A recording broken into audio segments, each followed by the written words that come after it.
తమ్మిలేరు వరద వల్ల ఏలూరులో ప్రాణ నష్టం, ఆస్తి నష్టం జరగకుండా ముందస్తు చర్యలు, భారీ వర్షాల పట్ల అధికారులు, ప్రజలు అప్రమత్తంగా ఉండాలి.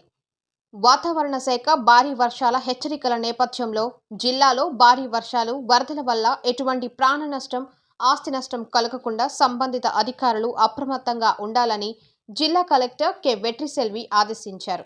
గురువారం స్థానిక శనివారపుపేట తమ్మిలేరు కాలువ లోబ్రిడ్జ్ వద్ద ఇరిగేషన్, రెవెన్యూ, పోలీస్, నగరపాలక సంస్థ అధికారులతో కలిసి కలెక్టర్ కె. వెట్రిసెల్వి పరిశీలించారు. ఈ సందర్భంగా వాతావరణ శాఖ భారీ వర్షాలు హెచ్చరికల దృష్టిలో ఉంచుకుని సంబంధిత అధికారులు అప్రమత్తమై ప్రాణ నష్టం, ఆస్తి నష్టం జరగకుండా ముందస్తు చర్యలు చేపట్టాలని ఆదేశించారు. గతంలో తమ్మిలేరు వరదలను దృష్టిలో పెట్టుకుని చర్యలు చేపట్టాలని తెలిపారు. తమ్మిలేరు రిజర్వాయర్లో నీటి సామర్థ్యాన్ని ఎప్పటికప్పుడు ఇరిగేషన్ అధికారులు తెలుసుకొని అప్రమత్తంగా ఉండాలని అన్నారు. తమ్మిలేరు కాలువకు సంబంధించి ఏలూరులో 3 పాయింట్ల వద్ద సంబంధిత అధికారులు 24 గంటలు పర్యవేక్షణలో ఉండాలని ఆదేశించారు.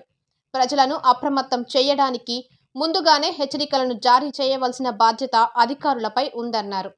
ఏలూరులోని తమ్మిలేరు వరద ఉధృతి ప్రాంతాలైన ఇందిరమ్మ కాలనీ, వైఎస్ఆర్ కాలనీ, సాయినగర్లోని కాల్వల పరిస్థితులను అడిగి తెలుసుకున్నారు.